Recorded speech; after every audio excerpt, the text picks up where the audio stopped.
지금까지 함께 해주셔서 너무 감사드리고요. 김재현 양양에서 오셨을 것으로 짐작이 되는데 거기서 이렇게 와주셔가지고 너무 감사드린다는 말씀 먼저 드리면서 그러면 금요일에 연출해주신 이상철 감독님부터 인사말로 행사 시작할 수 있도록 하겠습니다. 네, 안녕하세요. 저는 그녀의 개를 연출한 이상철입니다.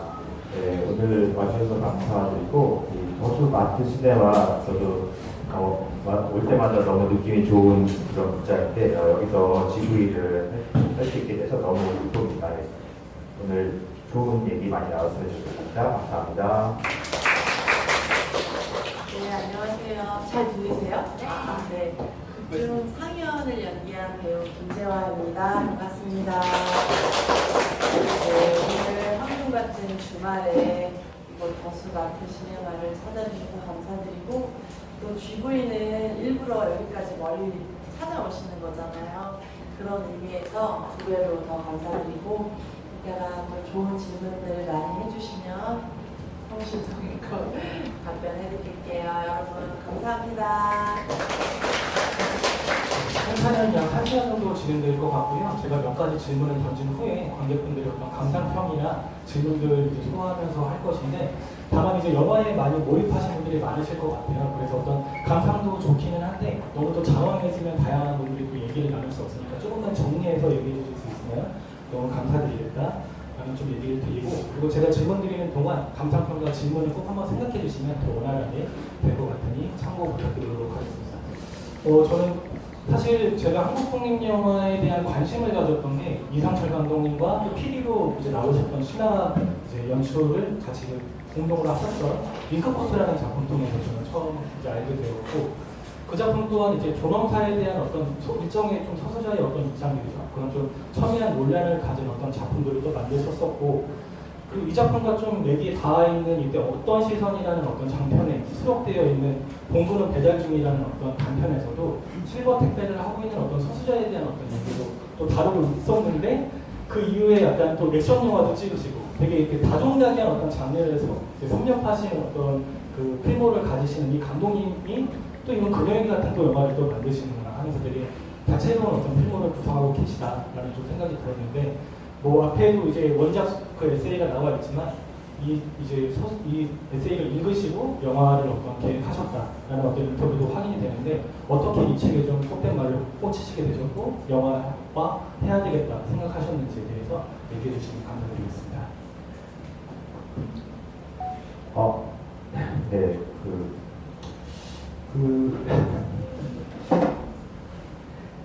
네, 제가 영화를 이제 방금 우리 진행자님께서 말씀해 주셨던 링크코트라는 영화를 찍고 나서 이제 10년 정도, 10년, 15년까지 아니라 12, 13년 지났는데 그 뒤로 사실 상업 영화를 제가 이제 하려고 몇 번 시도를 했는데 다 이렇게 잘 안 됐습니다. 그러다 보니까 이제 10년이라는 시간이 무척 지나면서 갑자기 제가 이제 30대 중반에서 이제 40대 이제 중후반으로 넘어가는 나이가 확 되면서 갑자기 현타가 딱 오면서 내가 이제 어떻게 해야 될까? 영화를 또 어떻게 할 수 있을까? 그런 어떤 막막한 그런 시점에 우연치 않게 동네에 이제 가던 이제 도서관에서 책을 봤는데 책 표지도 너무 이쁘고 제목도 재밌고 그래서 이렇게 우연히 봤다가 이 책에 이제 꽂히게 됐습니다. 제가 이제 나중에 이 작가님을 만나보니까 작가님이 저랑 거의 동년배세요. 저보다 한두 살 정도 어리신 거의 동년배셔가지고 이분이 이제 책의 내용은 이제 기자를 하시다가 이제 아이를 낳으시고 출산을 하시고 육아를 하시고 그런 이제 10년간의 이야기였는데 저는 이제 그런 경험이 없음에도 불구하고 이 기자님이 느껴졌던 그런 감정이나 이런 것들을 너무 공감이 많이 됐습니다.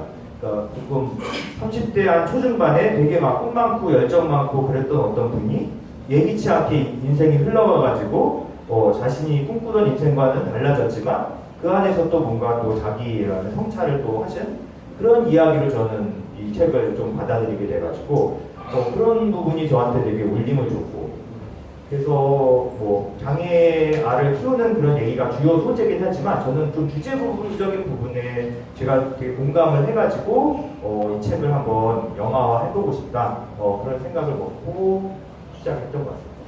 실례지만 감독님은 결혼을 하셨을까요? 미혼입니다. 미혼이신데도 이렇게 확 사로잡는 어떤 이 책은 사랑합니다 동네 바보 형이라는 말 이신데요. 저희 말씀드렸던 것처럼 이게 카페에서 구매가 가능하시니 꼭 한번 돌아다니시면서 영화 좋으셨다면 봐주시기를 그렇게 부탁드리겠습니다. 그리고 어떤 캐스팅에 대한 얘기 같은 것들은 사실 인터뷰 통해서 확인할 수 있으니까 저희가 그거는 생략을 하고 좀 더 다양한 얘기 좀 나눌 수 있도록 그렇게 하겠습니다.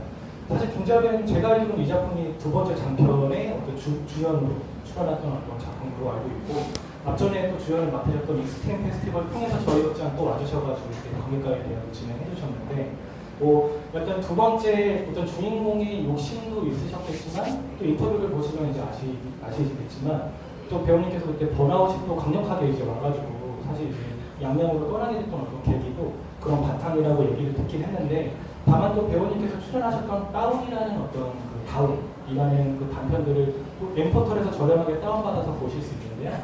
그 작품 같은 경우도 이제 다운 증후군의 아이를 출산할 것인가 말 것인가의 기로에서 어떤 한 여성을 또 연기를 하셨어요. 그러다 보니 아마 이 작품의 그 캐스팅을 받으셨을 때 다운이 생각이 안 나지 않을 수 없었을 것 같고 또 두 아이를 키우는 입장에서 어떻게 보면 좀 운명 같은 작품일 수 있겠다라고 번아웃이 왔음에도 불구하고 느끼셨을 수도 있겠다라는 좀 생각이 들어서 이 작품을 그럼에도 불구하고 참여해야겠다라고 생각하셨던 계기에 대해서 얘기해 주실 수 있으면 부탁드리겠습니다. 네, 말씀드리기 전에 맨 앞자리 두 자리가 비어 있사오니 자리가 없으신 분 앉으셔도 네.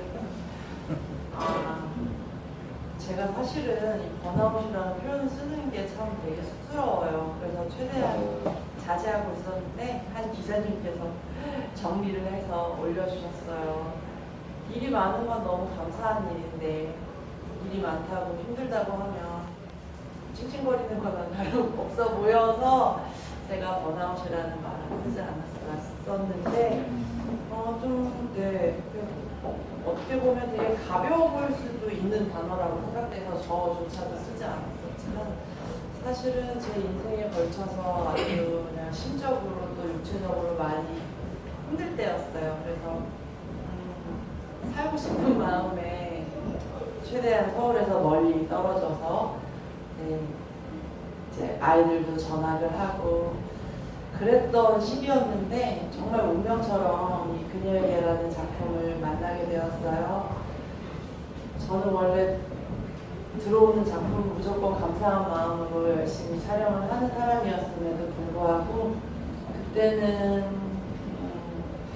제가 어떤 작품을 할 수 있는 상황이 진짜 아니었어요. 그럼에도 불구하고 운명처럼 정말 하게 됐는데 저 뒤에 저희 극장 대표님이 와 계세요. 눈물이 날 것 같아요. 왜냐면 대표님께서 저한테 이런 얘기 해주셨어요. 어렸을 때 배역은 하늘이 내려주는 거다. 네가 피치 못할 사정이 아니면 그 배역들을 뿌리치지 말고 꼭 잡아서 네 몸으로 연기를 했으면 좋겠다 이런 말씀을 해주셨거든요. 아마 그때의 기억이 지금까지도 계속 남아있는 걸 보면 한 작품 한 작품이 저에게 되게 소중했지만 그녀에게는 그럼에도 불구하고 나는 이 작품을 통해서 좀 더 배우고 싶었고 더 성장하고 싶은 마음에 선택하게 됐고요. 감독님께 무한한 감사를 드립니다. 네. 박수 한번 부탁드립니다. 지금 이 영화를 배급하는 혹은 홍보하는 어떤 직원들도 있는데요. 지금 다 관객분들 눈시울이 붉어져 있으셔가지고 굿즈 같은 걸 좀 많이 하는데 손수건이나 티슈 같은 거 꼭 한번 한기차나 다니시면 준비해서 좀 닦을 수 있거든요. 이렇게 듣고 계시죠? 네, 그런 것들을 한번 꼭 준비해 주시면 너무 좋을 것 같다 말씀드려봅니다. 네. 그리고 저는 이런 어떤 그 조심스럽게 접근해야 되는 어떤 부분이 있는 소재에 대해서는 감독님의 어떤 이 영화를 만들 때의 어떤 결단 같은 게 분명 연출적인 결단이라고 해야 될까요? 그런 것들이 좀 있었어야 됐다는 생각이 드는 것 같아요. 예를 들면 어떤 장애인들을 표현하는 어떤 그 극영화들은 보통 보면 서번트 증후군이라고 해가지고 장애가 있지만 어떤 좋은 능력을 가진 어떤 것들의 좀 극적인 사례를 끌고 들어오거나 아니면 뭐 어떤 예처럼 그 묘사를 잘 해내서 좋게 평가받는 어떤 그런 영화들이 좀 있는데 그거는 어떻게 보면 심하게 말하면 좀 전시하는 것들 그 이상도 이하도 아니라는 어떤 생각이 들거든요. 근데 그녀에게는 사실 그런 부분들은 많이 되게 거세되어 있고 어떤 그 사연이 겪게 되어 있는 어떤 심적 고통이라거나 그런 것들이 더 주로 저희는 이입해서 볼 수 있었다라는 점에서 다른 어떤 그런 그 소재의 어떤 것들과 좀 결을 달리한다라는 좀 생각이 들었는데요. 그런 점에서 감독님께서 뭐 굳이 윤리라고 좀 말하기는 좀 거창하겠지만 이 영화를 좀 만드실 때 좀 뭐라 그럴까요? 아 내가 이런 것들은 좀 하지 않겠다. 장애인을 다루면서는 내가 또 모르는 세계이기 때문에 더 조심스럽게 접근하겠다는 어떤 일종의 결기가 분명히 있으셨을 거라는 생각이 들거든요. 그런 것들에 대해서 혹시 좀 얘기해 주실 수 있다면 부탁드리겠습니다. 네. 그 방금 말씀해 주셨다시피 이제 제가 사실은 이 영화를 찍히기 전까지 뭐 발달장애나 이런 좀 장애계에 이렇게 잘 알지도 못했고 관심이 막 있고 제가 그랬던 사람은 아니었는데 그런 상황에서 이 책을 보니까 너무 이렇게 충격적인 부분도 있었고 이게 진짜 미디어를 통해서 보여주지 않았던 지금 우리 한국에 살아가는 대부분의 장애인 가족들의 가장 보통의 모습이겠구나라는 정보들이 되게 많이 나왔습니다. 그리고 방금 말씀해 주셨던 기존의 무슨 영화나 드라마에서 나왔던 발달장애아들이 어떤 뭐 특수한 능력이 있고 막 이런 캐릭터로 막 묘사가 되고 뭔가 좀 인간 승리를 해내는 그런 결말들이 많았는데 이 책에 보면은 그런 것뿐만 아니라 무슨 예를 들면은 저희가 또 발달장애 하면은 또 흔히 뭐 그 파티셰? 빵을 만든다든가 제빵이라던가 뭐 바리스타를 한다던가 이런 이제 직업을 갖는 걸로 알고 있는데 이 책에 보면은 만약에 발달장애인이 그런 직업을 갖는 케이스가 비장애인으로 치면은 서울대에 들어가거나 삼성에 취업하는 그런 케이스와 같다라고 이제 표현이 돼 있거든요. 그만큼 그런 직업을 갖는 것조차도 사실은 일반적인 발달장애인 중에서는 그게 드문 일인데 그래서 저는 그렇지 않은 가장 보편의 그냥 발달장애인 가족을 이 영화를 통해서 한번 보여주고 싶다. 이게 좀 가장 첫 번째 목표였고요. 그리고 기존에 이제 장애인 소재 영화에서는 장애인이 아무래도 주인공으로 많이 이제 등장을 하는데 저는 철저하게 그 엄마의 시점으로 엄마가 바라보는 이 가족의 어떤 삶을 엄마의 입장에서 보는 그거를 좀 원칙으로 삼았고요. 그리고 이제 우리 이제 아이를 보여줄 때도 그 아이를 좀 최소한으로만 좀 노출을 시키려고 했습니다. 아무래도 이 아이가 이제 비장애인이다 보니까 좀 연기를 하다 보니까 아무래도 이제 연습할 수 있기 때문에 그거를 드라마를 이해하시는데 지장이 없을 정도의 최소한으로만 좀만 그런 아이를 보여주자 이런 몇 가지 원칙으로 만들었습니다. 그러니까 그런 식의 연출이 있었기 때문에 저는 조금 재밌었던 게 처음에 시작하면서 이제 어떤 거창한 계획을 세우게 되는 어떤 모습을 보이지만 바로 이제 그런 어떤 후에 깨져버리는 그런 모습들이나 후배 기자가 이제 나중에 뭐 알고 싶으면 뭐 이렇게 물어보겠다라고 했던 건 사실 장애인에 대한 어떤 얘기가 아니었는데 그런 어떤 것들을 이제 번지게 되는 어떤 부분들도 있고 그런 어떤 것들을 통해서 어떤 사연의 상황을 좀 더 이렇게 생각해 볼 수 있는 그런 식의 연출들이 많이 들어간 건 감독님의 그런 어떤 그 기준들이 분명 작용을 했기 때문이다라는 좀 생각이 좀 들어서 얘기를 좀 드려봤고요. 또 약간 재밌었던 건 그런 건 것 같아요. 처음에는 되게 우호적이었던 학부모라거나 어떤 선생님들이 나중에 불편하게 되는 그런 것들도 상인의 입장에서는 충분히 이게 뭔가 그런 어떤 온도의 것들 이런 어떤 느끼는 것들을 그런 식으로 좀 표현하는 것들이 되게 좀 상세하게 들어가 있어서 되게 좋았다라는 좀 생각이 들고요. 분위기가 살짝 무겁게 갈 수 있을 것 같아서 살짝 그 농담조의 그 이렇게 진도를 좀 들려주는데요. 약간 좀 저는 재밌으면서 이게 맞나 했던 장면이 이제 그 지우에게 박치기를 당한 다음에 상현이 이제 커피를 흘리게 되는데 주먹을 딱 쥐는 그래서 그럴 수도 있겠다. 너무 아프니까 순간적으로 그럴 수 있는데 아이에게 이제 주먹을 쥐는 어떤 묘사가 그럴 수도 있을까? 저는 부모가 아니라서 잘 모르지만은 또 어쨌든 그런 어떤 부분이 좀 약간 재밌었고 재밌다기보다 좀 이게 애드립이었을까 아니면 각본이었을까 이런 생각도 들었고 또 이제 취했던 어떤 상현이 술길만 한 거 없냐 와인을 하면서 이제 와인을 찾았던 것도 살짝 좀 이게 애드립인지 아니면 뭔가 딱 설정이 되어 있었던 것도 좀 그런 어떤 생각들이 들었는데 어떠실까요? 좀 그런 장면은 어떤 배우 재기로 탄생된 장면이 이제 좀 감독님 연출이었는데 좀 여쭤보고 싶습니다. 네. 술될 만한 거냐 와인 같은 거 이거는 대본에 있었어요. 그 다음에 코피 나고 나서 이렇게 한 거는 앱집이었어요. 그거 이게 그냥 즉흥으로 나온 건 아니고 감독님이랑 얘기를 나눴고 얘기 키우다 보면 그런 일들이 많아요. 또 장애 아니더라도 애기들이 몸부림치거나 그럴 때 엄마들이 많이 맞아요. 잘 때도 발뒤꿈치로 얼굴을 맞는다. 그럴 때 그냥 나왔던 제가 평소에 하던 모습을 으이그 이러면서 그걸 했는데 그 외에도 저는 저희 작품에 조금씩 재미난 부분들이 있다고 생각하거든요. 근데 그런 부분들이 그냥 살면서 겪을 수 있는 그런 재미난 요소들이 군데군데 들어가면 좋겠다라는 생각에 조금씩 넣어봤습니다. 그렇죠. 그런 생활 연기들이 잘 반영이 되면서 아까 그 이렇게 주먹을 살짝 쥐었던 그 장면은 배우님들이 되게 약간 좀 재간 있는 어떤 역할들을 맡았던 조연 역할에 그런 어떤 캐릭터들이 좀 갑자기 좀 약간 이렇게 파노라마처럼 스쳐갔던 그런 것도 좀 있어가지고 좀 재밌는 장면이었다 생각이 들어서 좀 얘기를 들어봤고 배우님 저기 마이크 드신 김에 여쭤보자면 그러니까 사실 좀 그 언론인에 대한 어떤 공부도 감독님께서는 아마 장애인에 대한 공부를 하셔야 됐다면 배우님께서는 어떤 언론인에 대한 어떤 생리나 이런 것들도 좀 공부를 하셨어야 됐다는 생각이 드는 것 같아요. 예컨대 야마라는 어떤 좀 문어라거나 그 되게 재밌었었는데 찌르레기의 어떤 최종 물론 이런 것들은 어떤 직장인들과 공감할 수 있는 어떤 부분이겠지만 좀 그리고 또 더불어서 이 원작 에세이를 쓴 유승현 그 작가님께서는 실제로 또 이제 이 어떤 정치 기자로 활동하셨던 그런 것들이 있었는데 좀 그런 것들은 어떻게 좀 디자인하시고 좀 설계를 하셨는지 여쭤보고 싶습니다. 네, 거창한 디자인이나 설계는 없었지만 작가님이랑 이야기를 많이 했고 작가님이 정치부 기자로 활동하시던 시절에 아침에 눈 뜨면서 어떻게 뭐 시작하는지 문자를 확인하고 어디 전화드리고 그 다음에 국회에 찾아가고 끝나고 어떻게 만나고 또 뭐 그런 것들을 쭉 기자 생활에 대한 이야기를 좀 많이 들었어요. 네, 그래서 도움이 많이 됐고요.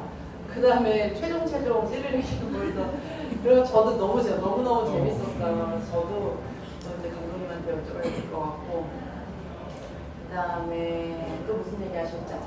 그런저런 네, 그런저런 얘기들이 거창한 디자인 없이 대본에 다 나와 있었기 때문에 저는 그거대로 네, 연기했어요. 최종 감독님의 아이디어신가요?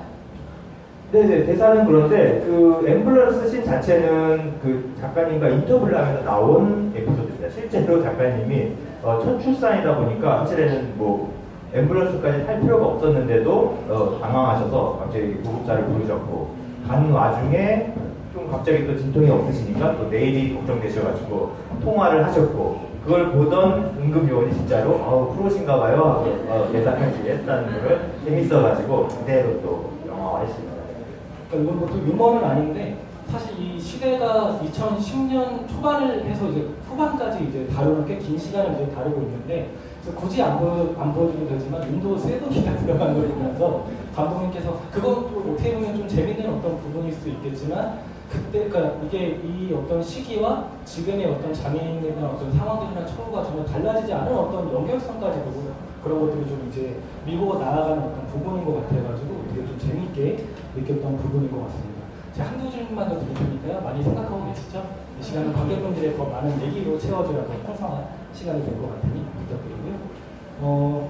사실 그 좀 가장 궁금했던 건 아역 배우들의 연기를 어떻게 디렉팅하시고 심지어 그걸 넘어서 캐스팅조차도 뭔가 좀 애로사항이라고 하긴 미안하지만 뭐랄까요? 그러니까 뭐 쉽게 얘기하면 이렇게 뭐 지우를 연기했던 이 빈주영 배우님 뭐 그렇지만 내 아이가 이런 연기를 한다라는 거에 대해서도 그 부모들이 어떻게 보면 살갑지 않게 생각했을 수도 있을 것 같다는 좀 생각이 들었거든요.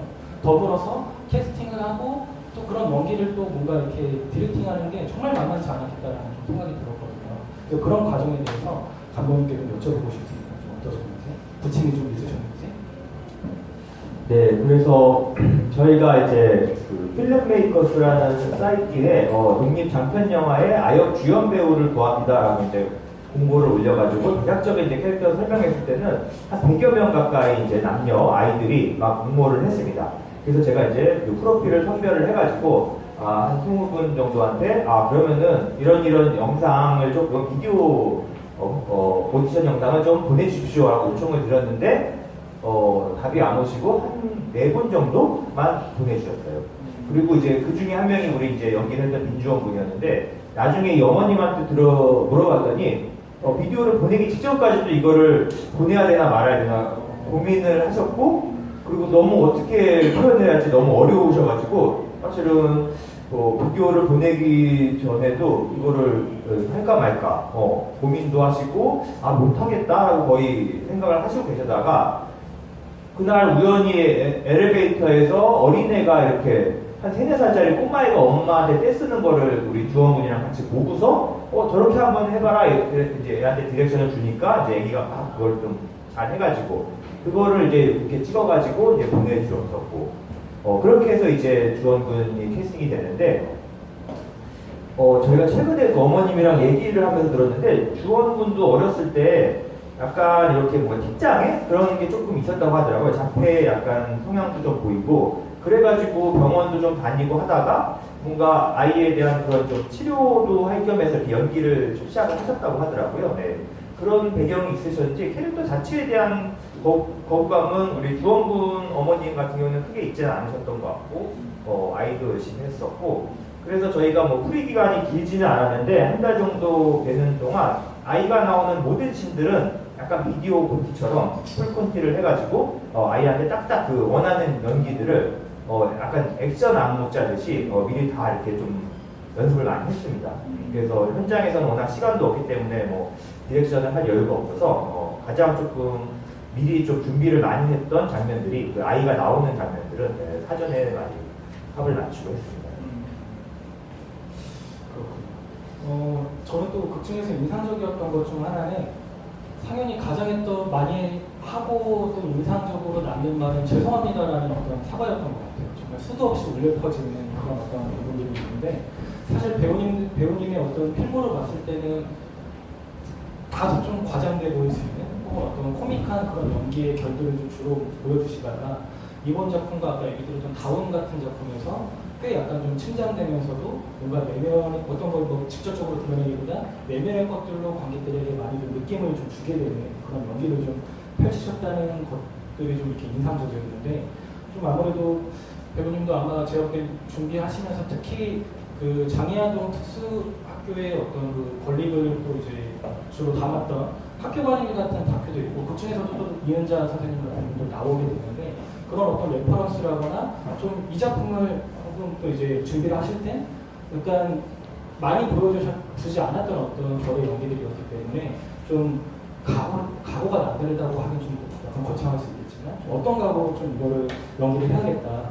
특히 또 이제 후반기에 갔을 때 또 머리를 짧게 자르는 어떤 그 어떤 모습에는 확실히 더 단단해지고 달라진 어떤 모습들 그런 것들이 되게 듬뿍 좀 느껴졌던 부분이었는데 좀 상영 캐릭터에 대해서 좀 어떻게 좀 접근을 하고 좀 제대로 표현해야겠다라고 좀 마음을 먹으셨는지 좀 그런 부분에 대해서 좀. 배우로서는 저는 사실 요때다 싶었어요. 그러니까 방금 말씀하셨지만 많은 분들이 보셨던 어떤 상업 영화에서 코믹했던 부분이나 다소 과장되어 보이는 그런 걸 또 요구했을 때는 또 그 감독님의 요구에 맞게 저는 또 그렇게 연기를 하니까요. 근데 저는 그게 나쁘다고 생각하진 않았어요. 또 저는 요청하시는 대로 또 이렇게 그때그때 변모에 그러니까 바로바로 순발력 있게 또 보여드려야 되는 부분에 대해서는 좋아했지만 다른 독립 영화들 뭐 여기 계신 분들 중에 보신 분들도 계시겠지만 저는 단편이나 독립 작품을 통해서 또 다른 저의 배우로서의 면모를 계속 보여주고 있었던 와중이라서 감독님의 그 요청이 작품 제안이 너무나 감사하고 또 배우로서는 제가 그동안 보여주지 못한 면들을 관객분들에게 보여드리고 좀 소통할 수 있지 않을까 하는 그런 기대가 있었어요. 그리고 감독님께서 까치발이라는 다큐멘터리를 보여주셨었는데 그런 다큐들 많이 보면서 참고했고, 저희는 사실 그런 다큐멘터리도 중요했지만 유승현 작가님이 이미 써놓으신 메시지집이 있었기 때문에 그 작품을 참고하고 또 작가님의 가족분들을 또 만나기도 하고 하면서 소통하면서 그렇게 준비를 했고요. 감독님이랑 저는 또 특별히 줌으로 여러 번 리딩을 했습니다. 제가 멀리 있다 보니까 그냥 진짜 둘이서만 리딩을 여러 번 했던 게 기억에 남아요.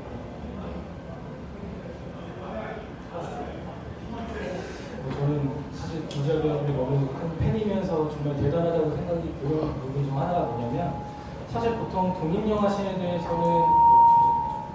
독립영화는 이제 주로 뭐 일종의 발판처럼 활용하는 어떤 계기들이 많아. 그건 감독 혹은 이제 배우들이 이제 그런 식으로 이제 한 다음에 상업신으로 가거나 이제 그러면서 단절이 되는 경우가 많은데, 배우님의 필모를 보시면은 정말 이런 작은 어떤 역할이나 혹은 어떤 영화에도 이게 꾸준히 참여하는구나라는 게 되게 감동으로 다가오는 부분이 있거든요. 그래서 앞으로도 좀 그런 어떤 바쁘시겠지만 그런 어떤 다양한 또 역할들을 또 원하시고 또 욕망하시니까 그런 쪽에서도 더 계속 좀 볼 수 있으면 좋겠다라는 좀 생각이 들어요. 뜬금없이 팬심을 받아서 얘기를 드려봅니다.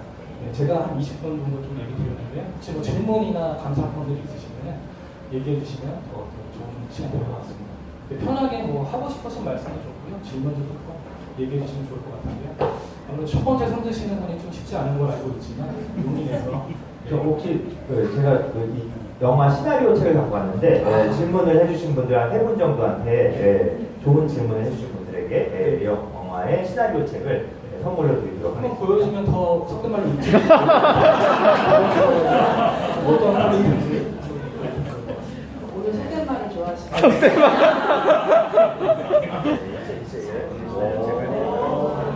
이거 진짜 뭐 비행품이자 구하기 쉽지 않고 우리 바로 손을 들어주셨는데 일단 가장 먼저 들어주시죠. 선착순은 아니라는 점 얘기 부탁드립니다. 네, 말씀하세요.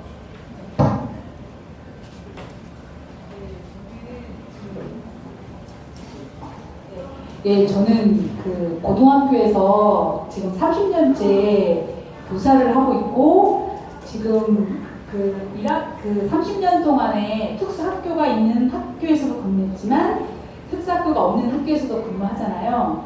근데 이상하게 저한테는 항상 그런 그 장애 학생들이 배정되는 그 학급을 많이 맡았어요. 그래서 한 20년 전에는 제가 5년 내내 그런 말만 맡으니까 이제 그 교무부장님한테 가서 제가 얘기했거든요. 왜 나한테만, 저 사람은 힘든 바만 맞는 사람, 이런 인식이 있더라고요. 그래서 그분한테 가서 얘기를 했는데 그분이 저는 종교를 갖고 있지 않는데 저한테 당신은 그런 달란트를 갖고 있는 사람입니다, 이렇게 얘기를 했어요. 근데 그때는 제가 20년 좀 전인데 그때는 그 말이 너무 저는 이해도 안 됐고, 제가 참고로 지금 애가 셋인데 큰 애가 25이고요.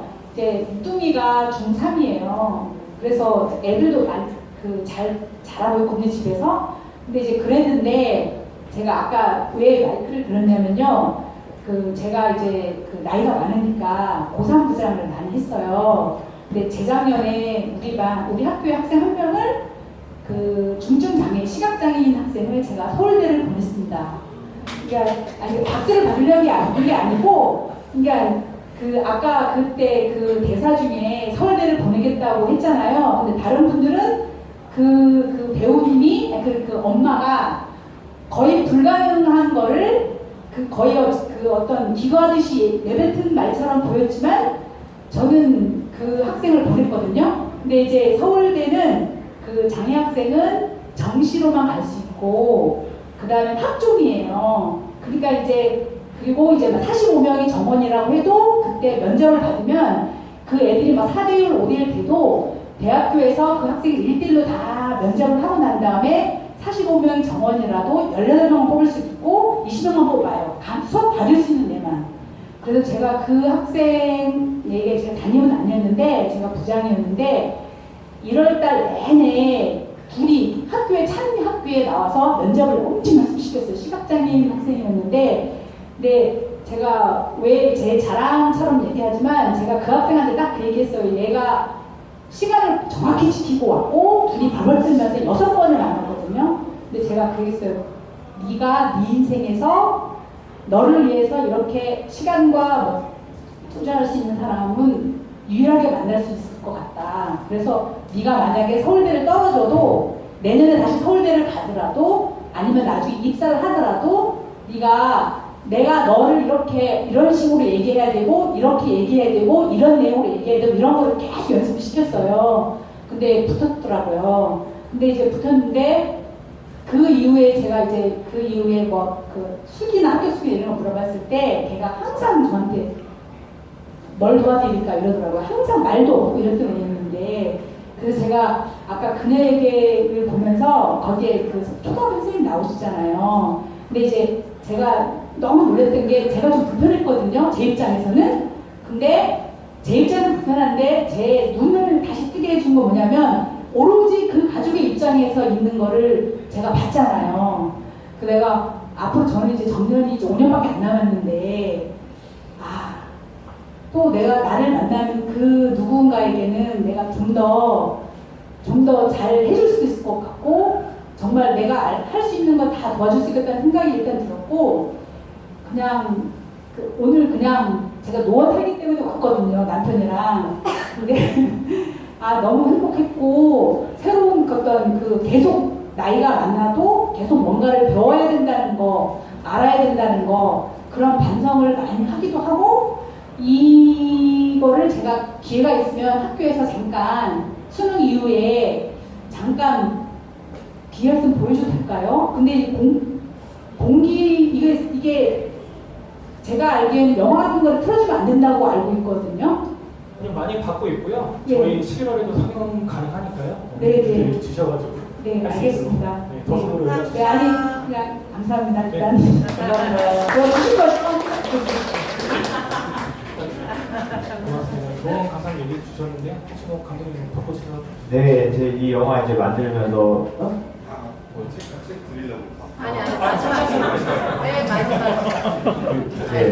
그 이제 학교에서 뭐 특수 선생님도 나오시고 치료실 선생님도 나오시고 학교 선생님도 나오시고 여러분들이 관계자분들이 나오시는데 사실은 그분들을 뭔가 비난한다거나 비판한다거나 이런 의도는 전혀 없는데 아무래도 그런 묘사가 있다 보니까 그런 관계자님들이 오셔가지고 이제 얘기해 주실 때마다 제가 이제 죄송하기도 하고 그런 의도는 아니었습니다라고 이제 꼭 이제 말씀을 드리고 있고요. 저는 그냥 이렇게 어떤 뭐 특정 집단이 아니라 그냥 살면서 그냥 사람이 어떤 힘들 때 그런 식으로 이제 뭔가 태도가 조금 이제 그렇게 나오는 경우들이 있다 보니까 그런 거에 대한 묘사 정도로 좀 한번 보여주고 싶다 이런 의도를 했었고 뭐 그래서 실제 작가님이 겪으신 에피소드긴 했지만 연출이 좀 들어가가지고 조금 그렇게 관객님들이 보실 수 있는 거에 대해서는 좀 죄송한 말씀. 그렇다고 뭐 어떤 안과가 들어가는 어떤 연출이나 이런 것들은 느끼지 않으셨죠? 충분히 방금 말씀하신 맥락에서 누구나 그런 어떤 상황들이 되면 화가 날 수 있고 짜증도 낼 수 있는 걸로 좀 던질 수 있는 거로 좀 이해해 주시면 좋을 것 같습니다. 네, 또 다음 질문해 주실 분. 네. 안경 쓰시는 분이죠? 일어서세요. 이제 편하게 해주세요. 안녕하세요. 일단 저는 김주아 배우님 연기에 너무 감동받았고요. 전체적으로도 되게 감동받았지만 김주아 배우님은 정말 재밌게 감동스럽게 봤다는 거 말씀드리고 저도 제 아이를 3명을 키우면서 저는 이제 아이들 키우는 일을 좀 하고 있어요. 그룹홈이라고 이제 부모 없는 부모로부터 이제 양육 포기나 학대 아이들을 키우고 있는데 이 일을 하기 전에 제 아이 3명을 키우면서 그리고 제가 평생을 걸쳐서 제가 가졌던 어떤 잘못된 관점 그걸 또 한 번 이제 나이 들면서 많이 여러 곳에서 배우고 있었는데 더 깊게 깨달은 게 뭐냐면 저 자식부터가 인간 존재의 어떤 가치를 능력의 표현성과 그 동일시했었던 그게 이제 차츰차츰 많이 깨어졌죠. 많이 깨어지고 저희 아이들 키우는 아이들에 대해서도 제가 그런 시야를 가지지 않고 정말 세상에 기댈 게 없는 아이들한테 최소한의 이제 조력, 살 수 있는 조력을 내려고 노력을 했지만 저부터도 이제 완전히 깨지 못하는 부분들이 많거든요. 제가 우연히 그 청소년 시설에서 이 일을 하기 전에 실습을 하려고 많이 노력을 했는데 어떻게 못 찾아가지고 장애인 시설에서 다시 실습을 했어요. 자유복지사 실습을. 그때 한 달 하면서 그 장애인들을 한 달 보면서 제가 그때부터 약간 다른 시선을 갖게 됐지만 솔직히 말씀드리면 그때 장애인 시설에서 굉장히 중증 장애인들도 이렇게 바라보면서 거기는 성인 장애인들만 있는 곳이었는데 그 당시만 해도 한 10년 전인데 제가 어떤 생각을 했냐면 저는 가톨릭이에요. 그래서 먼저 참 질문부터 드리면 그 영화 안에서 나오는 김수환 주경님께 기도했던 그 부분 참 잘 겁니다. 다시 읽었는데 그 부분이 이렇게 어떤 가톨릭 연출된 게 아니고 진짜 그분의 경험인지 궁금해서 질문 드리고 싶었고요. 그래서 그때 제가 제 부끄러운 고백이지만 그 장면을 보면서 하나님께서 저런 사람들 왜 만드셨을까? 밥벌이를 하지 못하는 사람들도 살 가치가 있나? 이런 생각을 저는 시절 했었고 또 하나는 이것도 정말 부끄러운 그런데 굉장히 정말 나이 드신 중증 장애인들 보면 이쁘진 않잖아요. 그런 분들 보면서 저분들도 정말 사랑받을까? 이런 생각을 했었어요. 근데 지금은 이제 많은 그런 생각들이 깨어졌지만 오늘 저저보다 보면서 그건 정말 편견이 많이 깨지는 그래서 정말 많은 사람들이 봤으면 좋겠다. 너무 재밌게 봤습니다.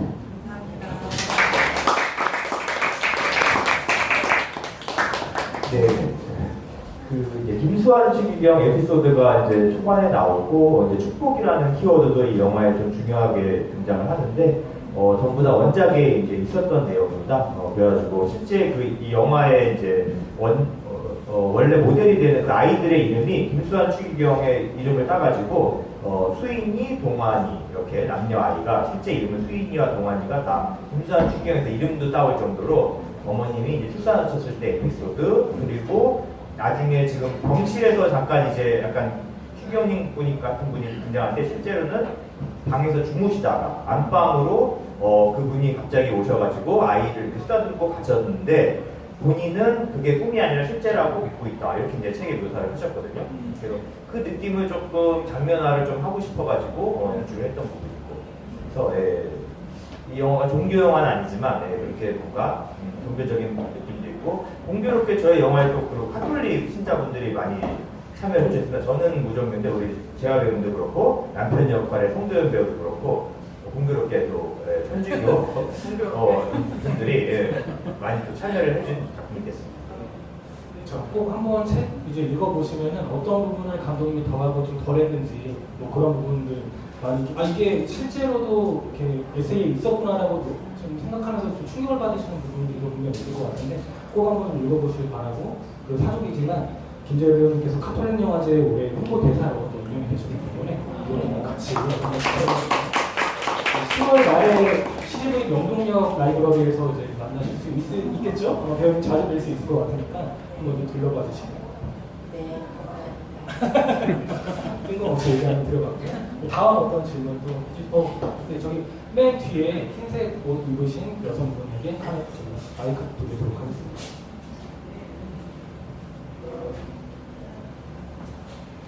네, 영화 너무 잘 봤고요. 제가 드리고 싶은 질문, 사실 이 영화를 실제 발달장애 아이들을 키우는 부모님들이 이 영화를 보고 싶기도 하고 보기가 되게 두렵다는 얘기를 되게 많이 하셨더랬어요. 페이스북이나 SNS에 보면. 근데 사실은 그 감상평을 사실 일본에서 저는 안 봤었거든요. 근데 그런 그러니까 실제로 발달장애 아이들을 키우는 부모님들이 영화를 보고 되게 괜찮다 한번 보라고 추천하는 글들이 되게 많았었고 그랬다면 실제 감독님이나 이제 그 배우님께 뭐 GP 시간이든 다른 SNS이든지 간에 그걸 통해서 그런 피드백을 주셨던 게 있었어요.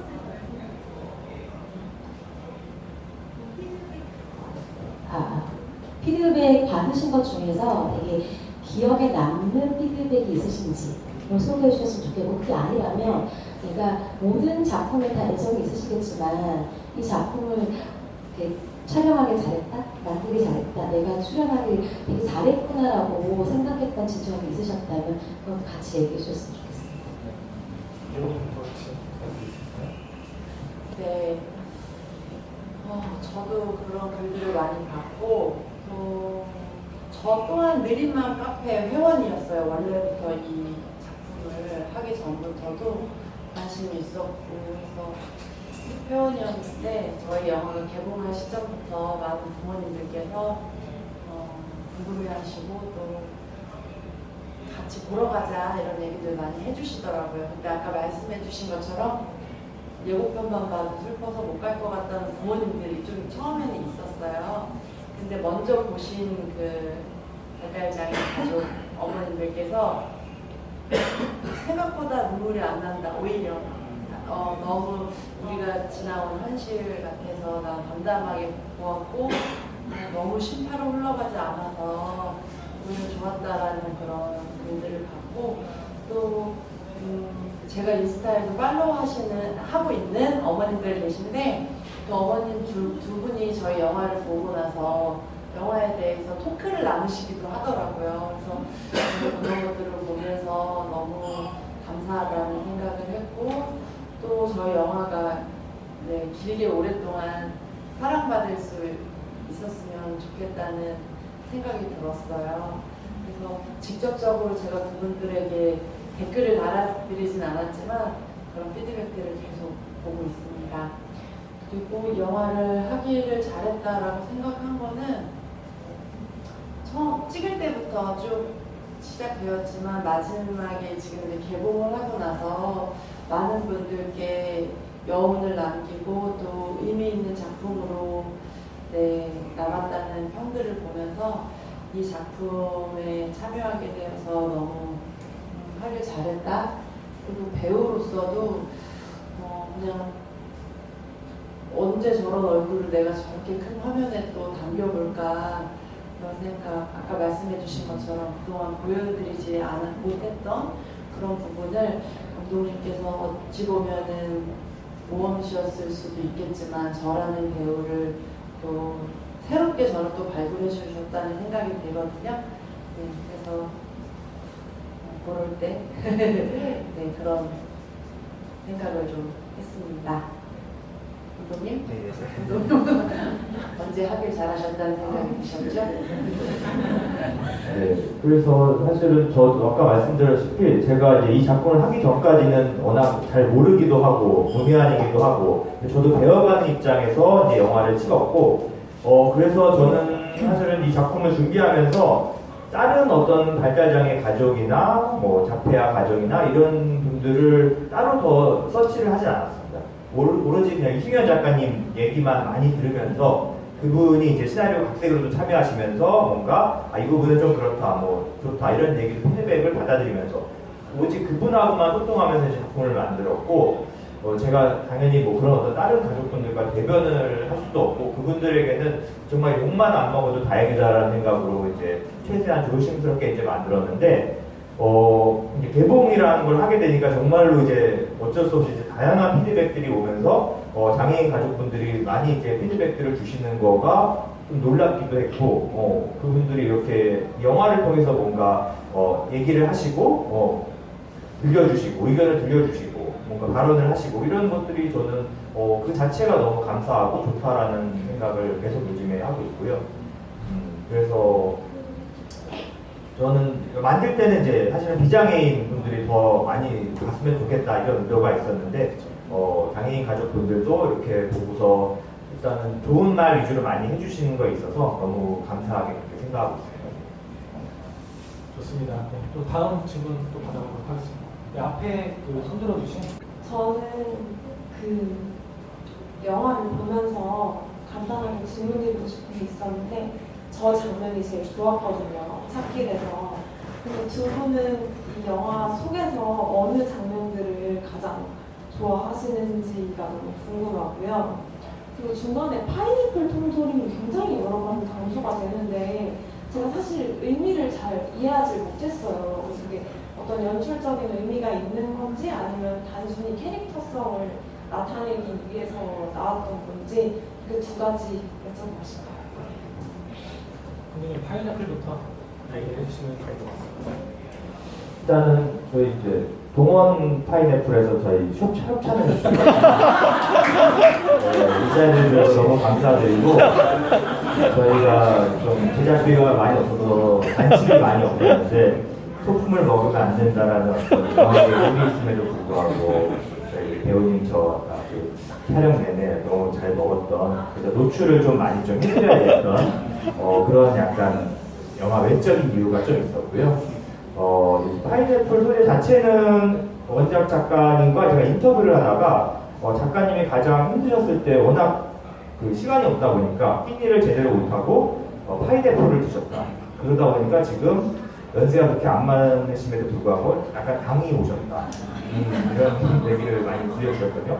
아, 그래서 이게 참 정말로 파인애플이 많이 먹으면 조금 그렇겠구나. 이걸 주식으로 사는 건 안 된다. 그래서 나중에 상현이 이제 엄마가 보내주신 김치로 이제 집밥을 먹지 않습니까? 그래서 상현이가 이제 조금 뭔가 자기 몸도 챙기면서 집밥을 좀 먹는 그런 이제 삶으로 갔으면 좋겠다. 크게 봤으면 그런 게 있고요. 저도 찍을 때는 몰랐는데 영화를 이제 개봉하면서 요새 많이 보다 보니까 정말 파인애플 너무 많이 초반에 집중력을 너무 넣었다. 한두 것은 빼도 좋았을 것 같다는 생각이 뒤늦게 좀 들어서는 있습니다. 어떤 장면이 제일 좋으셨죠? 어떤 장면이요? 저는 되게 많은 장면이 좋은데 제가 유독 또 좋아하는 애착이 가는 중에 하나는 상현이가 그 아이 대신 편지를 이제 써가지고 이제 편지 몽타주가 있는 다음에 이제 학교를 찾아가서 이제 학부모 총회 때 이제 발언을 하지 않습니까? 저는 그 씬이 되게 찍을 때는 몰랐는데 나중에 보면서 되게 좋다라는 느낌을 들었고 뭔가 상현이의 그때 심리가 느껴져요. 그 원작에 있던 내용이에요. 고스란히 그 원작에 있던 내용인데 그 유승현 작가님이라는 분이 나중에 어떻게 유튜브나 보시면 아시겠지만 원래 귀가 엄청 세시고 되게 이제 약간 여장부 스타일의 분이신데 그때 본인이 이렇게 다른 학부모님들 앞에서 얘기를 할 때 이렇게 떨릴 수가 없고 본인이 그렇게 막 너무 움츠러들고 손이 발언을 하고 나서 진짜 온몸에 땀이 흥건히 날 정도로 그렇게 긴장을 했더라고 이제 묘사가 돼 있는데 그런 거를 우리 배우님이 재화 배우가 너무 잘 표현도 해주셨고 그 장면 보면은 또 학생들 의자에 이렇게 학부모들이 딱 앉아있지 않습니까? 그 풀샷이 한번 딱 나오는데 그게 어떻게 보면 정말 저는 이 영화 전체의 약간 상징 같은 장면이라고 듭니다. 저희들이 이제 몸은 다 이미 다 성인이 돼서 어른이 되어 있지만 아직 약간 뭔가 초등학교 1학년 교실에 아직 학생들 같은 어른이지만 그런 아직 우리들이 아닐까? 뭔가 이런 느낌이 좀 들어가지고 그 장면 애착이 가는 저는 중요합니다. 네, 저도 애착이 가는 장면이 아주 많은데 저도 저기 횡단보도씬 많이 좋아하고요. 근데 공통적으로 느끼셨을 수도 있을 것 같은데 저는 맨 마지막에 지우가 엄마를 보고 뭔가 얘기를 할 것처럼 하잖아요. 그러고 바로 가 한번 에코가 들어가잖아요, 부모님. 그러고 나서 수족관으로 딱 변할 때 너무 큰 감동이 있어서 저는 그 수족관 너무 좋아요. 수족관. 그래서 사실은 그 수족관을 보기 위해서라도 관객분들이 극장에 와주셨으면 좋겠다는 생각을 좀 해요. 왜냐하면 아무리 큰 텔레비전으로 봐도 실물 수족관 사이즈는 안 나오는데 적어도 극장에 오면 진짜 수족관 같은 느낌을 받을 수 있잖아요. 그래서 저는 수족관이 의미하는 바가 되게 크다고 생각하는데 감독님은 또 다른 의미로 수족관을 찍으셨더라고요. 그거 한번 얘기해 주실 수 있나요? 네, 수족관 저희 중간에 그 그 아이가 그 소풍 갔는데 이렇게 막 수족관에서 이렇게 막 이렇게 이제 물고기가 아니라 물에 들어가고 싶어하는 친구거든요, 지우가. 그래서 그냥 물에 들어가고 또 수영하고 싶다고 막 이제 소란을 피우는 장면을 이제 찍으려고 저희가 이제 코엑스 아쿠아리움 가서 찍었는데 찍다 보니까 너무 이쁘더라고요. 그래서 이걸 좀 길게 찍어서 엔딩 크레딧 백으로 써야겠다. 촬영 감독한테 한 2분 정도만 찍어주세요 해가지고 이제 소스를 그때 확보를 했었고, 개인적으로 뭐 아쿠아리움 너무 좋아하니까 이거를 이렇게 서비스 차원에서 보여주고 싶었고, 그리고 뭐 수족관 생활이지만 그 안에서 나름 이렇게 물고기들이 저는 이렇게 평화롭게 이렇게 잘 사는 모습이 마음을 좀 편안하게 해주는 게 있더라고요. 뭐, 물고기들이 직접 그들의 삶이 어떤지는 모르겠지만 다양한 어종들이 이렇게 그냥 어우러져서 조화롭게 사는 모습이 저런 게 참 좋다라는 생각으로 그런 여러 가지 생각으로 한번 넣어봤습니다. 그 말씀드린 사실 해주신 것처럼 영화에는 그 어떤 이유로 지우가 그렇게 되는지에 대해서 설명이 좀 안 되는 부분이 있는데 에세이에 보면은 약간 그런 부분이 담겨져 있습니다. 꼭 한번 비교해서 읽어보시기를 바라고, 파인애플은 뭐좀 천한 PPL로 좀 약간 이해를 해주실 것 같고, 다만 그 파리가 끓는 신과 결국 이제 변기로 들어가는 파인애플 씨는 동원에서 이제 안 보셨으면 좋겠다. 그런 정도로 우스갯소리로 얘기를 한번 드려봅니다. 저는 조금 재밌었던 장면이라기보다 약간 그들의 군상을 한번, 예컨대 처음에 그 아빠의 어떤 친구들이 아이를 뭐 시설로 보내야 된다는 그런 어떤 좀 무지한 혹은 좀 이기적인 어떤 얘기를 했을 때 카메라가 그 군상을 쭉 잡는 어떤 연출이 있어요. 그런 어떤 카메라의 워크라거나 또 그 친구들이 저는 어떻게 보면 좀 빌런 같다는 좀 생각도 들면서 너무 모르는 세상과 어떤 그런 것들에 대해서 쉽게 얘기하는 그런 것들이 좀 있잖아요. 다만 거기서 늘 이제 그 상현을 지지해주고 같이 슬퍼해주는 그 친구, 그런 친구 한 명만 참 있어도 세상은 그래도 좀 이렇게 잘 이렇게 하면서 살 수 있겠다라는 좀 이렇게 격가지의 좀 생각들이 들어가지고 저는 그런 어떤 부분들이 좀 좋았다라는 얘기를 한번 드려봅니다. 네, 그 다음에 또 질문해 주실 분, 저기 아이를 안고 있는 아버님에게 이제 마이크를 네, 안녕하세요. 네, 제가 잘 봤습니다. 두 가지 질문을 드리려고 하는데요. 하나는 그 구호 외치시는 분들 내용 중에 이제 부모가, 기존에는 이제 부모가 너보다 하루라도 오래 살았으면 좋겠다고 하지만은 이제는 이제 나라가 더 챙겨줘서 내가 죽어도 네가 혼자 살 수 있으면 그랬으면 좋겠다라고, 이제 이건 뭐 의도해서 넣으신 건지 하나 궁금하고요. 그다음에 그 김지아 배우님 이렇게 연기를 하시는 곡쭉 보면은 저는 좀 어떻게 보면 섬뜩할 정도로 되게 막 어떻게든 이 친구가 살 수 있게 막 친구의 부모를 막 공략해야겠다 이런 단어가 저기 공략까지 해야 되나? 친구는 이렇게 사귀는 건데 이게 막 어떻게든 막 내 친구 아이의 친구를 막 만들어줘야겠다라는 그런 게 영화 내내 있다가 이게 어느 시점부터 좀 바뀌는 것 같거든요. 이게 내용, 이 연기 톤이라고 해야 되나? 자세 같은 게. 그래서 이런 전환되는 시점이 언제쯤인지 연기하시면서 좀 생각하시는 게 있으면 한번 나눠주시면 좋을 것 같습니다. 딸과 지금 네, 좋습니다. 중간에 술 마실 때 진짜 술을 먹고 와인을 먹는지 취하는 게 와인을 왜 먹는가? 이거는 아쿠아리움 어딘지 좀 알고 싶다고. 일단은 진짜 술인지 아이고 해명을 고마워요. 술 취한 아줌마처럼 보여요. 칭찬이라고. 진짜 고마워. 진짜 술은 아니고 그 술 만나는 음료수가 있어요. 술인 것처럼 보이는 음료수가 있어요. 술이 아닌. 그래서 그걸 먹었어요. 고마워요. 그리고 사연이 공약 그거는 작가님께서 겪으셨던 일이고, 그 다음에 그 단어는 시나리오에 써있던 그런 데를 연기를 했습니다. 근데 그러니까요. 공약까지 꼭 해야 되나. 근데 그게 아마 어떤 이런 공약이 아니라 어떻게든 그렇게라도 친구를 좀 사귀게 해주자라는 의미로 받아들였고, 뒤에 가서 상현이 많이 변화하는 모습은 아마 그 동생이 언니 이제 어깨에 좀 힘 좀 빼고 살아. 그렇게 하지 않아도 되라는 얘기를 듣고 그 다음에 그동안 단절됐던 엄마와의 소통이 이루어지면서 김치도 먹고 엄마랑 다시 통화하면서 그렇게 풀어지지 않나라는 생각을 좀 했어요.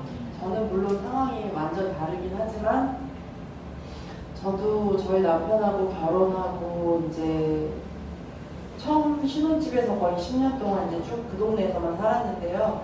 처음에 그 집에 들어갔을 때는 와 드디어 오빠랑 나랑 여기서 사는구나 하면서 정말 너무 좋았는데 이제 결혼 한 3년 차쯤에 아기를 낳게 되면서 오히려 그렇게 좋아했던 공간이 너무 외딴 섬처럼 느껴지더라고요. 내가 혼자 우리 둘이서 이 아이를 키울 수 있을까 했는데 바로 또 연년생을 낳으면서 고립된 느낌이 들었는데 그 가족의 어떤 도움이 굉장히 절실하다는 생각이 들었었는데 어느 순간부터는 가족한테도 말할 수 없는 우리 가족만의, 그러니까 원 가족한테 말할 수 없는 우리 가족만의 고민들이 막 생기잖아요.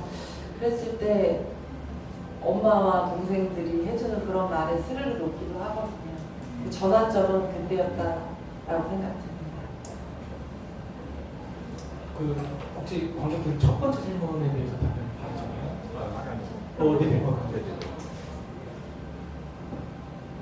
네, 네.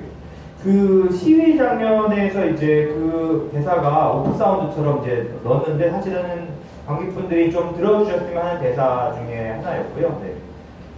그래서 그 얘기를 하시는 그 이제 배우가 아닌 이은자 선생님이라고 학교 가는 길이라는 그 장애인 특수학교 설립에 관한 다큐멘터리에 출연했던 출연자 분이신데 제가 그 다큐를 너무 좋게 보고 그리고 그 다큐에서 이제 캐릭터가 되게 좋으셨어요. 그래서 제가 특별히 감독님한테 그 출연자 이은자 선생님 연락처를 받아서 특별 출연처럼 제가 이제 요청을 드려서 그 대사를 이제 하시기에 이제 제가 요청을 드렸었고요. 그 대사는 제가 이제 그 전국 장애인 발달장애인 부모연대라는 이제 단체가 그 유튜브에 이제 시위 영상들이 조금 많이 올라오게 있습니다. 계속 이제 시위를 하고 계시는데 그 중에 어떤 연사님이 하셨던 대사 중에 하나였어요. 그걸 제가 좀 인용처럼 갖고 온 건데 그 정말 마라톤이라는 영화에 유명한 대사가 있지 않습니까? 내가 아이보다 하루만 더 살고 싶다. 그런데 저희는 하루만 더 살고 싶지 않고 엄마가 먼저 죽고 너는 이 좋은 법이 만들어져서 법에 의해서 나 없이도 잘 삶을 살 수 있도록 우리 엄마들이 투쟁을 할게 뭐 이런 대사였거든요. 저는 그런 메시지가 조금 시간이 변해도 여전히 좀 해결되지 않은 그런 어떤 사회적인 문제들 그리고 이 영화가 지금 좀 하고자 하는 그런 어떤 장애인 문제에 대한 메시지를 좀 보여줄 수 있을 것 같다는 생각이 들어서 그 대사를 조금 오마주처럼 인용하게 됐습니다. 그 학교 가는 길에 투쟁, 방금 얘기하셨던 다큐에 투쟁을 하셨던 그 어머님들이 더더욱 감동스러운 건 정작 당신의 자식들은 혜택을 볼 수 없는 상황임에도 불구하고 다음 세대에는 절대 이거를 되물림하지 않겠다는 어떤 결의가 들어가는 그런 부분들이었기 때문에 매우 감동스러운 어떤 부분이 있는데요. 꼭 이것도 다운이 가능하니까 한번 좀 보시기를 그렇게 좀 얘기를 좀 드려보고, 그러니까 저도 아까 그 상연에 좀 달라지는 어떤 모습이 동생의 얘기도 있었지만 그 선배의 얘기가 되게 좀 와닿았던 것 같아요. 나는 그러니까 엄마를 버리고 너에게 살라고 얘기했지만 그게 전부는 아닌 것 같다는 어떤 얘기들이나 더불어서 또 에세이에서 보게 되면은 아이는 결국 치료실 안이 아니라 밖에서 살아가야 된다라는 어떤 테마에 의해서 엔딩에서 그 아이가 이제 곳곳을 다니면서 이제 뭐 체험도 하고 뭣도 하고 치료보다 어떻게 보면 그런 데에 더 정답이 있을 것 같다라는 것들의 연출이 좀 후반부에 들어간 것 같은 느낌이 있어서 좀 이거는 좀 덧붙여서 얘기를 드리고 그리고 혹시 제가 관객분을 그 질문자를 한번 팩해보고 싶은데요. 중간에 혹시 손을 꼭 잡고 계신 분이 너무 애틋해 보이셔서 혹시 질문은 손들지 않으셨지만 혹시 어떤 얘기라도 영화에 대한 감상이나 하고 싶으신 말씀이 있다면 혹시 한번 좀 요청드려도 괜찮을까요? 네네네. 저는 유튜브 쇼츠에서 처음 이 쇼츠를 보고 이걸 꼭 봐야겠다고 결심을 해서 먼저 친구랑 같이 오게 됐었습니다. 상상 이상으로 너무 큰 감동을 받았고요. 어떻게 보면 이 영화는 저와 같이 20대, 30대 끊임없이 달려오는 여성들에게 앞으로의 임신을 앞두고 있는 여성들이 마음 한구석에는 가질 수 있는 어떠한 두려움을 두려워하지 말고 미리 한번 먼저 볼 수 있게 해주는 되게 소중한 기회라는 생각이 들어가지고요. 이 영화를 만들어주시고 또 찍어주신 배우님과 감독님께 모두 감사드린다는 말씀 드리고 싶습니다. 감사합니다. 질문 많이 나오고 있는데 감독님과 배우님께서 그 시나리오 부분을 드려야 되기 때문에 배우님께서는 두 분의 어떤 질문을 선택해 주시고 감독님 한 분 해서 좀 드리는 것으로. 방법이 따로 있어요. 따로 있으신가요? 죄송합니다. 제가 없으신 줄 알고 있으신 걸로 해서 알겠습니다. 그럼 다음 어떤 관객분 또 이제 듣기고 저희 끝에 좀 안경 쓰신 여자분께 말해드리겠습니다. 감독님과 계획이 있으셨군요. 영화 잘 봤습니다. 감사합니다. 저는 사실 편지랑 결말이 가장 인상 깊었었는데 아까도 살짝 그 이야기가 나왔지만 사실 편지, 지우 친구들에게 보내는 편지는 그게 상현이가 지우를 대변해 쓴 편지고 그리고 그거를 또 비장애인 남자아이가 읽어주잖아요. 근데 마지막에는 그걸 지우의 목소리로 자신의 이야기를 한다는 게 너무 좋았거든요. 그래서 혹시 결말이 또 다른 선택지가 있었는지 이렇게 결말을 어떻게 이렇게 결정하게 되셨는지가 궁금했어요. 그 결말이라면 마지막 피크닉 장면에 그거 말씀하시는 거예요? 네네, 거기서 이제 아이가 엄마를 바라보는 그 엔딩. 네네네. 네, 결말은 시나리오 초보 때부터 좀 계속 한 3-4 버전이 있었다가 이제 마지막 이 버전이 됐고요. 저희가 좀 끝까지 좀 오랫동안 했던 버전 중에 하나는 원래는 이 영화의 시작이 지하철 아니었고 엔딩이 지하철이었습니다. 처음에 지하철에서는 이제 지우가 좀 컨 상태의 지우가 막 지하철에서 또 막 이렇게 좀 이렇게 소동을 피우자 막 주변들이 사람들이 좀 불편한 시선으로 아이를 바라본다 이런 오프닝으로 시작했었고 영화가 그러다가 엔딩에는 똑같은 상황에도 불구하고 그 기차하는 승객들이 처음에 슬쩍 보다가 이내는 그냥 모른 척하고 그냥 이렇게 하고 간다. 그래서 그런 어떤 장애 아이와 그냥 비장애인들이 그냥 한데 어우러져서 이렇게 어딘가를 향해 가는 기차 이런 엔딩으로 끝나는 엔딩을 꽤 오랫동안 이제 엔딩으로 생각했었는데 그때 이제 코로나기도 하고 지하철 섭외가 좀 어려웠습니다. 네, 현실적으로. 그래가지고 촬영적인 여건 때문에 엔딩을 뭔가 교체를 해야겠다라고 해서 급하게 좀 수정한 엔딩이 이제 이 엔딩이었고 근데 저는 결과적으로는 저는 이제 이 엔딩을 조금 더 좋아하는 게 있고 그 엔딩은 사실은 이제 원작 작가님이 좀 아이디어를 주셨던 엔딩이어가지고 작가님이 조금 더 이렇게 더 홈커스가 돼 있던 엔딩이었고 이 엔딩은 이제 제가 생각했던 엔딩인데 저는 이제 이 영화 전체가 좀 뭔가 지우라는 그 아이가 엄마에게 보내는 그러니까 편지라는 감사한 마음을 이 영화 전체가 좀 담고 있었으면 좋겠다 그런 주제가 있어가지고 그래서 네 엔딩을 그렇게 뒤에 쓰게 됐습니다. 그럼 또 다른 선택지는 아까 얘기했던 그런 지하철 네, 완전 초보에는 치료실에서 끝나는 엔딩도 있었습니다. 치료실에서 끝났는데 그때는 제가 이제 치료실이라는 개념에 대해서 잘 몰랐는데 또 작가님은 좀 치료실보다는 야외에서 했으면 좋겠다는 의견을 주셔가지고 그 치료실이라는 것 중에서 그 8만 원을 내고 네, 그런 다양한 치료실이 있습니다. 네. 알겠습니다. 네, 벌써 이제 시간이 1시간이 훌쩍 지나가고 있는데요. 혹시 좀 더 얘기를 나눠보고 싶으신 분들이 있다면 손으로 주시면 다 충분히 하셨을까요? 네. 중간에 검은색 입으신 여성분께 말씀드리겠습니다.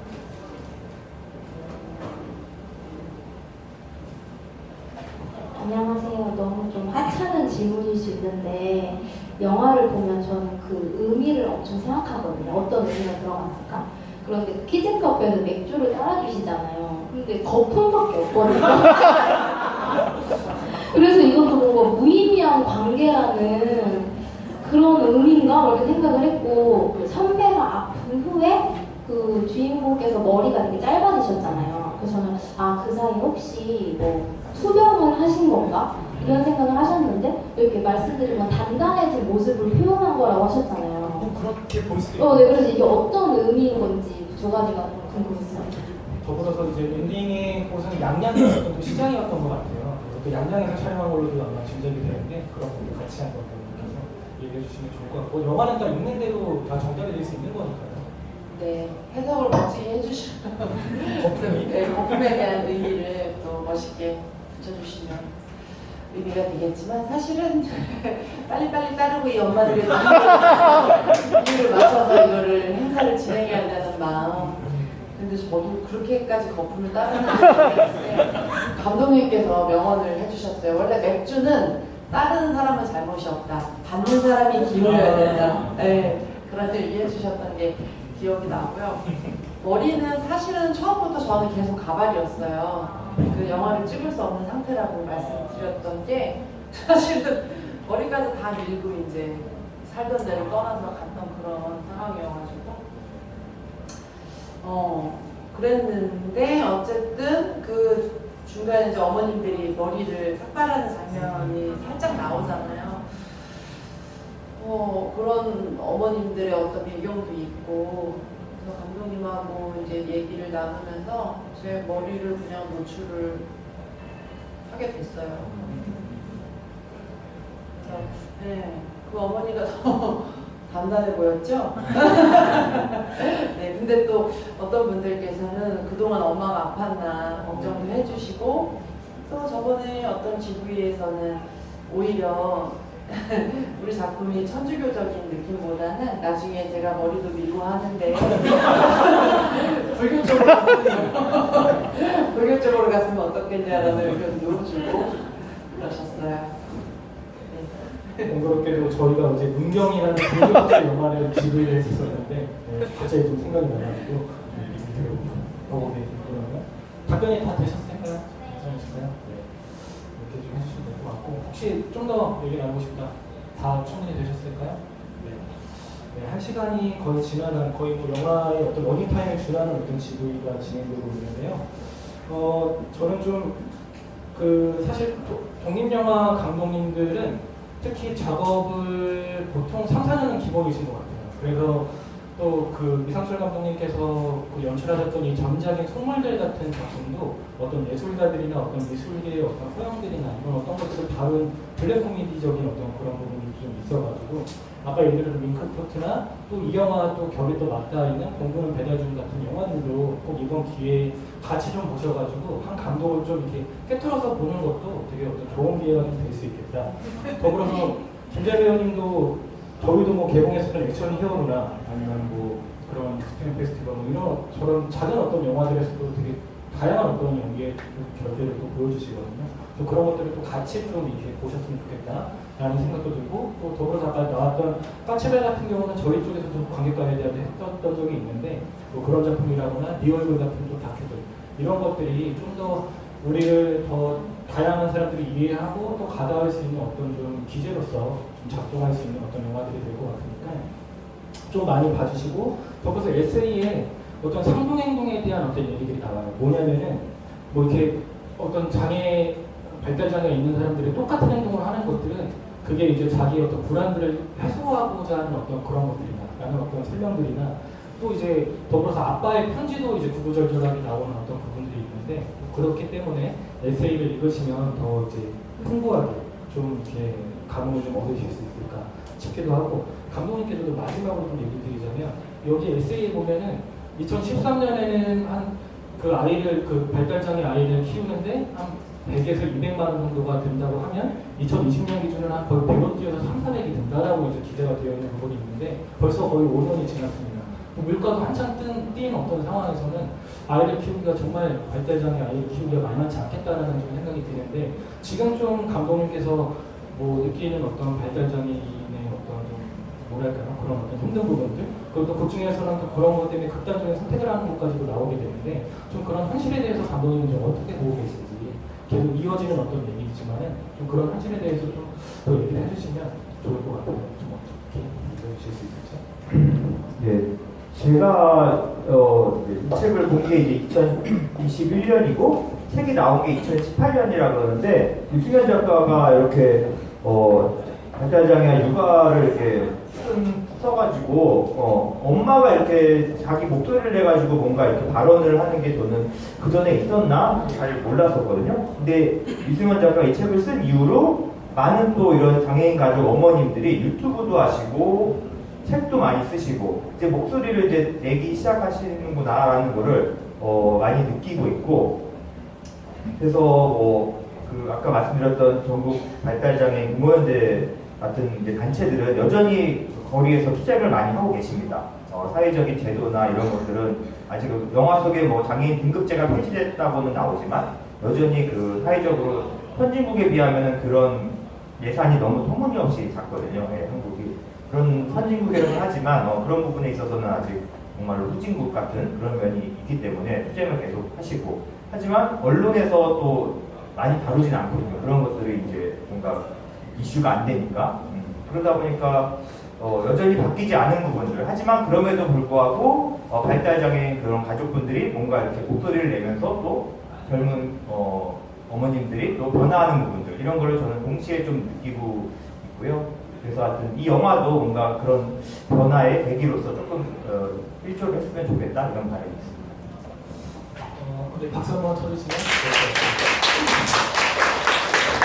감독님이 얘기하신 것처럼 저도 사실 이 영화는 비장애인 분들이 더 많이 봤으면 좋겠다 하는 좀 생각이 들거든요. 그래서 제목이 그녀에게라고 되어 있는 건 또 에세이의 마지막 챕터를 또 이루고 있는 어떤 부분인데, 그 어떤 상인층을 좀 더 확장시켜보고 싶은 생각이 있어요. 그들에게, 혹은 더 나아가서 우리들에게 좀 더 울림을 주고, 뭐 예컨대 장애의 어떤 얘기를 다루고 있지만 뭐 우리가 겪고 있는 뭐 참사의 현실이나거나 이런 것들을 또 이렇게 생각하게 되면 그런 연대 혹은 또 그것들이 우리에게 또 다 그대로 또 이제 닿을 수 있는 어떤 그런 요인이 또 될 수 있는 거기 때문에 그런 것도 열어두고 좀 공감의 것들로 이 영화를 좀 더 소비하게 되면 좀 뭔가 좋은 세상이 된다라는 건 좀 거창하겠지만 또 좋은 어떤 긍정적인 부분이 되지 않을까 하는 생각이 들어서 그걸 좀 들어보고요.